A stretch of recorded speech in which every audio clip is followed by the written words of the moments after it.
وقد قال الله تعالى في القرآن المجيد أعوذ بالله من الشيطان الرجيم بسم الله الرحمن الرحيم والعصر إن الإنسان لفي خسر صدق الله العظيم. صبح ہوتی ہے شام ہوتی ہے، صبح ہوتی ہے شام ہوتی ہے، عمر یوں ہی تمام ہوتی ہے، وقت رہتا نہیں کہیں ٹک کر، عادت اس کی بھی آدمی کی سی ہے، عادت اس کی بھی آدمی کی سی ہے.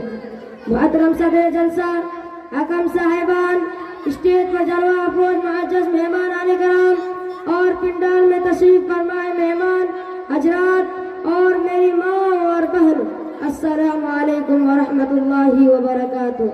آج میں آپ حضرات کے سامنے ایک ایسا ہماگیر موضوع پر لب کشائی کرنے کی جسارت کرنے جا رہا ہوں. وہ موضوع ہے وقت کی اہمیت اور ضرورت. میں امید کرتا ہوں کہ آپ حضرات میری باتوں کو بغور سماعت فرمائیں گے.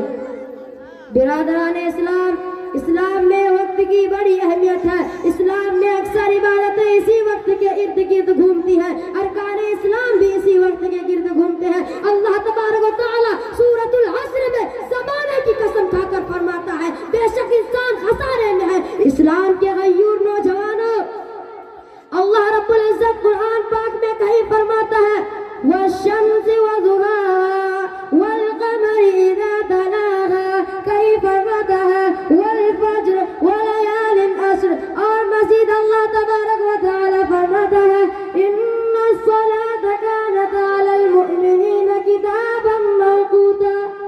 حضرات سامعین، کیا ہم کسی نماز کو وقت سے پہلے پڑھ سکتے ہیں؟ کیا وقت سے پہلے اذان دے سکتے ہیں؟ کیا وقت سے پہلے افطار کر سکتے ہیں؟ کیا وقت سے پہلے زکات دے سکتے ہیں؟ تو آپ فرمائیں گے ہرگز نہیں. جس طرح نماز کے لیے وقت کا ہونا ضروری ہے، اسی طرح زکات ادا کرنے کے لیے اولان حول کا ہونا شرط ہے. حج کے لیے ایام حج کا ہونا شرط ہے. وقت کی اہمیت کا اندازہ وہی لگا سکتا ہے جس وقت اس کی روح قبض سری سے پرواز کر رہی ہو. اسی وقت کے سلسلے میں کسی شاعر نے کیا خوب کہا ہے، کہہ رہا ہے بہتا دریا وقت کا، کہہ رہا ہے بہتا دریا وقت کا، قیمتی لمحہ لمحہ وقت کا. اہل ہمت اپنی منزل پائیں گے، جو ہے کاہل وہ پیچھے رہ جائیں گے. وقت کا پنچھی کبھی رکتا نہیں، وقت کا پرچم کبھی جھکتا نہیں، وقت کا پرچم کبھی جھکتا نہیں. اسلام کے غیور جوانوں، وقت اللہ تعالیٰ کی طرف سے ایک ایسی نعمت ہے جو امیر و غریب، عالم و جاہل، چھوٹے بڑے سب کو یکساں دی گئی ہے. اس وقت مسلم معاشرہ مجموعی طور پر ضیاع وقت کے بڑی آفت کا شکار ہے. یورپی معاشرہ غیروں کے معاشرے اپنی تمام ترخامیوں کے باوجود وقت کا قدرداں ہے اور زندگی کو ایک نظام کے تحت گزارنے کی پابند ہے. علم و فن، سائنس اور ٹیکنالوجی میں ان کی ترقی کا ایک بڑا سبب یہی ہے کہ جو قومیں وقت کی قدر کرنا جانتی ہے وہ صحراؤں کو گلشن میں بدل سکتی ہے، وہ فضاؤں کو قبضہ کر سکتی ہے، وہ ستاروں پر اپنی کمندیں ڈال سکتی ہے، وہ زمانے کی زبان میں قیادت سنبھال سکتی ہے. لیکن جو قومیں وقت کو ضائع کر دیتے ہیں تو میرے عاجزوں، افسوس صد افسوس، ایسی قومیں غلامی کی زندگی بسر کرنے پر مجبور ہو جاتی ہیں. وہ دین دنیا دونوں جہان میں خسارے میں رہتے ہیں. وقت کی ضیاع ان کے ہاتھوں میں کشکول غدائی کما دیتا ہے.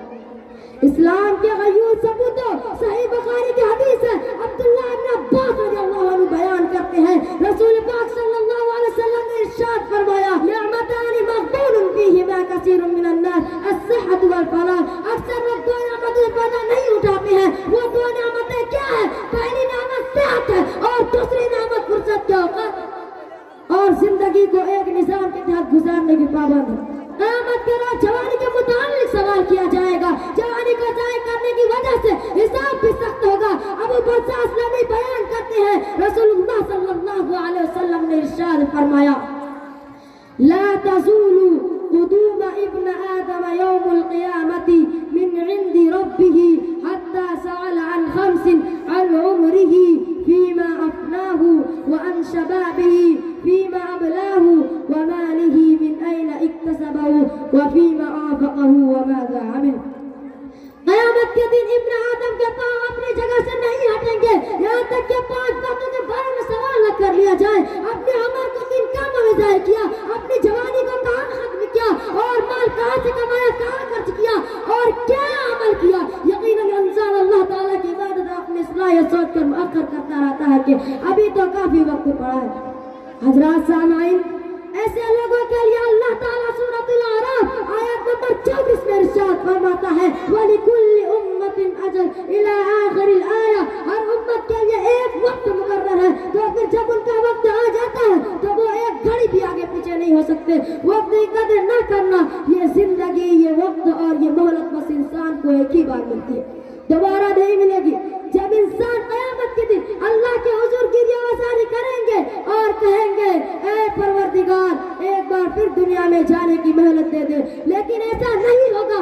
اللہ تعالیٰ کا فرمان ہے وَهُمْ يَسْتَرِخُونَ فِيهَا رَبَّنَا أَخْرِجْنَا نَعْمَلْ صَالِحًا غَيْرَ الَّذِي كُنَّا نَعْمَلُ أَوَلَمْ نُعَمِّرْكُم مَّا يَتَذَكَّرُ فِيهِ مَن تَذَكَّرَ وَجَاءَكُمُ النَّذِيرُ فَذُوقُوا فَمَا لِلظَّالِمِينَ مِن نَّصِيرٍ.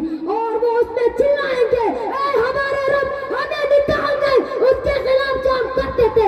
اس وقت ہمارا رب کہے گا کیا ہم نے تمہیں اتنی عمر نہیں دی کہ اس میں جو نصیحت حاصل کرنا چاہتا حاصل کر لیتا. عذاب کو مزہ چکو اور سنو ظالموں کا کوئی مددگار نہیں. حضرات آئیے بلال کی اسٹیج سے ہاتھ لے کر اٹھے کہ ہم اپنے وقت سے بھرپور فائدہ اٹھائیں گے اور اپنی زندگی قرآن و سنت کے مطابق گزارنے کی کوشش کریں گے. اب آخر میں اس شعر کے ساتھ آپ سے رخصت ہونا چاہتا ہوں کہ مانتا ہے جو بھی کہنا وقت کا, مانتا ہے جو بھی کہنا وقت کا, وقت بھی بن جاتا ان کا رہنما. وقت دیتا ہے ہم کو سبق یہی, وقت دیتا ہے ہم کو سبق یہی. دوستو غفلت میں مت رہنا کبھی, دوستو غفلت میں مت رہنا کبھی. وآخر دعوانا الحمد للہ رب العالمین. السلام.